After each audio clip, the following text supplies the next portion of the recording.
இறையேசுவில் பிரியமான சகோதரர்களே, சகோதரிகளே, இறைவனின் ஆசீரும் அருளும் இன்று உங்களோடு நிறைவாய் தங்கட்டும். இன்று ஆண்டின் பொதுக்காலத்தின் 25ஆம் ஞாயிறு. இன்று நம் சிந்தனைக்கு கொடுக்கப்பட்டிருக்கிற நலம் தரும் நற்செய்தி லூக்கா நற்செய்தி 16ஆம் அதிகாரம் 1 முதல் 13 வரை உள்ள இறைமுத்துக்கள். இன்று நம் சிந்தனைக்கு கொடுக்கப்பட்டிருக்கிற மையக்கருத்து நிலையான வாழ்வு மற்றும் போலியான பாதுகாப்பு.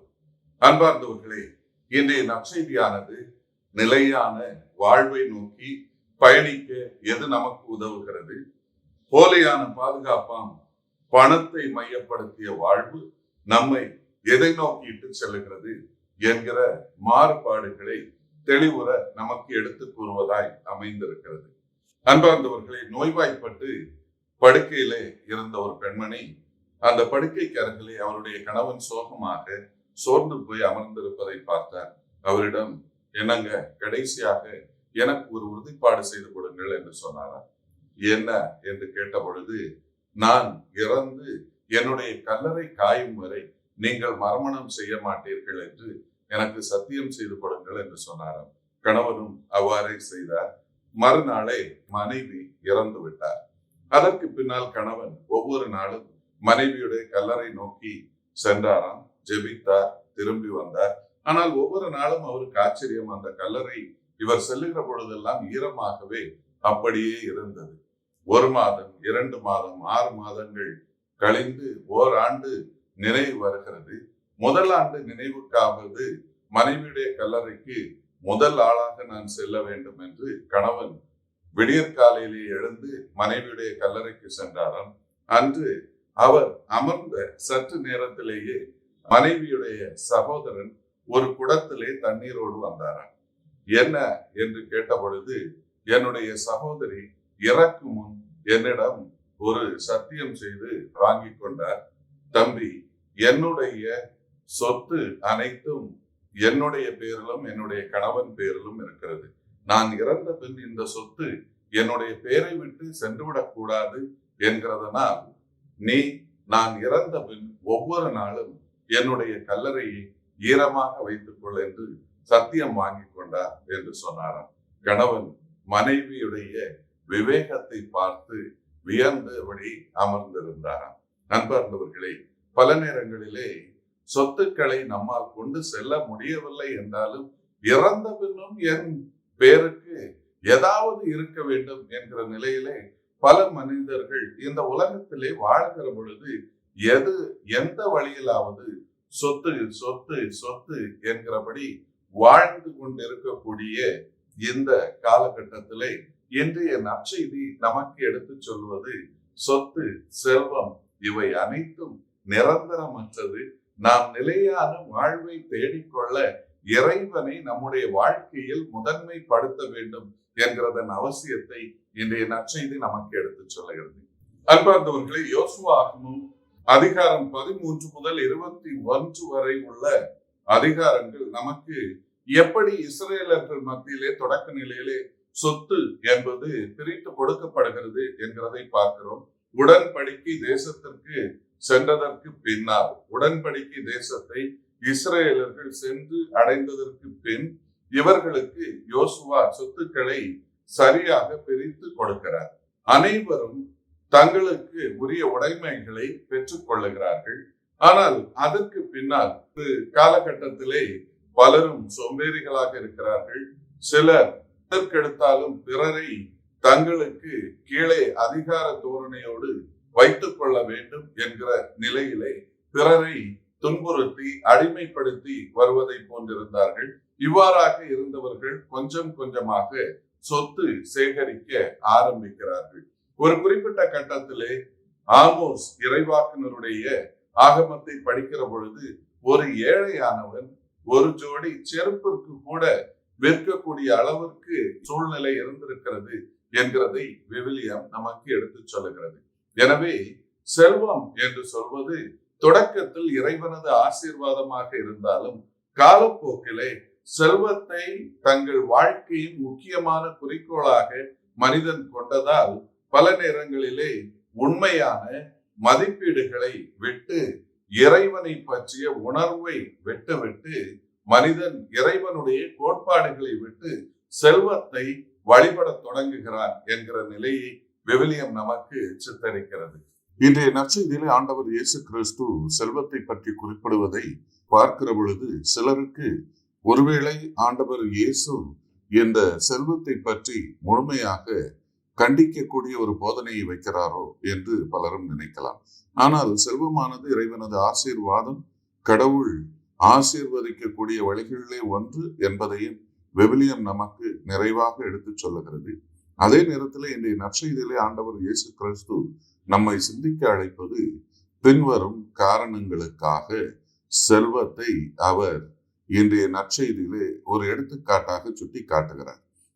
முதலாவதாக, செல்வம் என்று சொல்லப்படுவது மனிதன் கடவுளை மறப்பதற்கு ஒரு கருவியாக பயன்படுத்தப்படக்கூடிய பொழுது அது சாத்தானுக்கு ஒப்பாகிறது என்கிறதை இது குறிப்பிடுகிறது. இதைத்தான் இணை சட்ட நூல் 8ஆம் அதிகாரம் 17 முதல் 18 வரை உள்ள வசனங்களிலே பார்க்கிறோம். பல நேரங்களிலே நான் இந்த செல்வத்தை சேகரித்திருக்கிறேன் என்று நம்மில் பலரும் சொல்லலாம். ஆனால் இது கடவுளுடைய ஆசீர்வாதம் இல்லாமல் இது பலருக்கு கிடைப்பதில்லை என்பதை உறுதிப்படுத்துவதாய் அமைந்திருக்கிறது. இதைத்தான் தானியேலாகமம் 4ஆம் அதிகாரம் 30 முதல் 33 வரை உள்ள வசனங்களிலே நேபுக்கத்நேசாருடைய வாழ்க்கையிலிருந்து பார்க்கிறோம். இவர் தன்னிடம் இருக்கக்கூடிய செல்வத்தை பற்றி மிக மிக பெருமிதமாக நினைக்கிறார். ஆனால் கடவுள் அவரை தாழ்த்துகிறார் என்கிறதை இது சுட்டி காட்டுகிறது. இரண்டாவதாக, சிலருக்கு இந்த செல்வம் என்று சொல்லக்கூடியது ஒரு உண்மையான சிலை வழிபாடை மையப்படுத்திய ஒன்றாகும். இது தற்பெருமையை மையப்படுத்திய ஒன்றாக இருக்கிறது.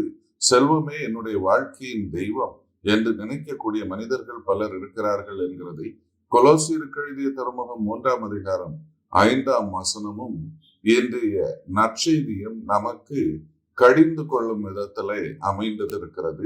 இதைத்தான் மத்தேயு நற்செய்தி 19ஆம் அதிகாரம் 21 முதல் 22 வரை உள்ள வசனங்களிலே ஆண்டவர் இயேசு கிறிஸ்துவை பின்பற்ற விரும்பிய ஒரு பணக்கார இளைஞன் தன்னுடைய செல்வத்தை பிறருக்கு பகிர்ந்து கொண்டு வர அவரை குறிப்பிட்ட போது அவர் வருத்தத்தோடு திரும்பி செல்கிறார் என்பதை குறிப்பிடுகிறது. மூன்றாவதாக, செல்வம் என்பது பிறரை அநீத செயல்களை நோக்கி இட்டு செல்லுவதும் பிறரை இழிவுபடுத்துவதற்கும் பயன்படுத்துவதாக யாக்கோபு ஆகமம் 5ஆம் அதிகாரம் 1 முதல் 5 வரை உள்ள வசனங்கள் சொல்லுகிறது. பல நேரங்களிலே செல்வம் ஏழை எளியவர்களை வஞ்சிப்பதற்காக பயன்படுத்தப்படுகிறது என்பதும் இதைத்தான் அரசராகமம் முதல் புத்தகம் 21ஆம் அதிகாரம் 1 முதல் 16 வரை உள்ள வசனங்களிலே ஆகார், ஜெசபேல் இவர் இருவரும் சேர்ந்து நாபோத்துடைய திராட்சை தோட்டத்தை தமதாக்கி கொள்வதற்காக அவரை கொலை செய்வது வழியாக நமக்கு வெளிப்படுத்தப்படுகிறது. செல்வம் என்று சொல்லக்கூடியது மனிதனை ஆன்மீக வளர்ச்சி பாதையை விட்டு அகற்றி செல்லக்கூடியதாக அமைந்திருக்கிறது என்பதை மார்க் நற்செய்தி 4ஆம் அதிகாரம் 18 முதல் 19 வரை உள்ள வசனங்கள் நமக்கு குறிப்பிடுகிறது. அது மட்டுமல்ல, பவுலோடு இணைந்து பணி புரிய வந்த தேமாஸ் என்று சொல்லக்கூடிய இறை பணியாளர் ஒரு குறிப்பிட்ட கட்டத்திலே இந்த உலகத்தை உள்ள சொத்து செல்வங்கள் மீது உள்ள நாட்டத்தினால் பவுலை விட்டு செல்லுகிறார் என்று தீமோத்தேயுவுக்கு எழுதிய 2ஆம் திருமுகம் 4ஆம் அதிகாரம் 10ஆம் வசனம் நமக்கு குறிப்பிடுகிறது.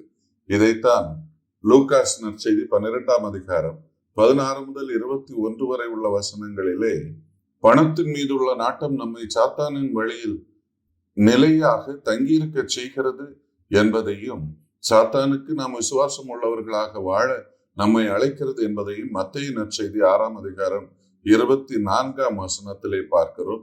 கண்டிப்பாக நாம் கடவுளுக்கு அல்லது சாத்தானுக்கு ஏதாவது ஒரு விதத்தில் தான் சேவை செய்ய முடியும் என்கிறதை சுட்டி காட்டுவது வழியாக நமக்கு வெளிப்படுத்துகிறது.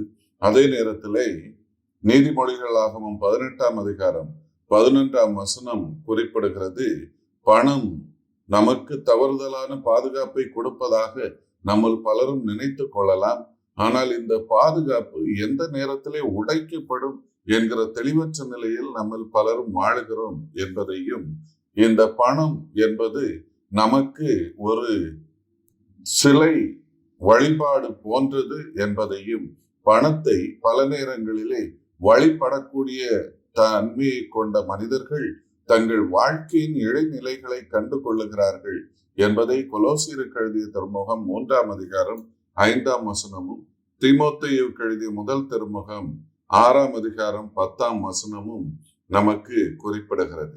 பல மனிதர்களுக்கு பணம் என்று சொல்லக்கூடியது அவர்களை குருடராக்கி விடுகிறது என்கிற நிலையை லூக்காஸ் நற்செய்தி 12ஆம் அதிகாரம் 15ஆம் வசனத்திலும் 16ஆம் அதிகாரம் 13 முதல் 14 வரை உள்ள வசனங்களிலும் ஆண்டவர் இயேசு குறிப்பிடுகிறார்.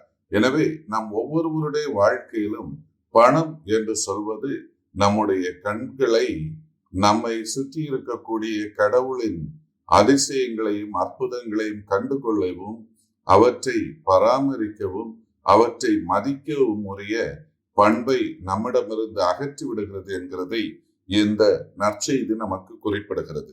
அன்பார்ந்தவர்களே, என இன்றைய நற்செய்தியிலே ஆண்டவர் இயேசு கிறிஸ்து நமக்கு சொல்லுவது பணமா, கடவுளா, அல்லது பணத்தின் வழிமுறைகளா, கடவுளின் வழிமுறைகளா, பணத்தின் மதிப்பீடா அல்லது கடவுளின் மதிப்பீடுகளா என்கிற தேர்வு நமக்கு இருக்கிற பொழுது, மத்தேயு நற்செய்தி 19ஆம் அதிகாரத்திலே குறிப்பிடப்படக்கூடிய பணக்கார வாலிபனை போன்று அல்லாமல் நம்முடைய வாழ்க்கையில் இறை அரசை தேர்ந்து கொள்ளக்கூடிய மனப்பக்குவம் நமக்கு தேவை.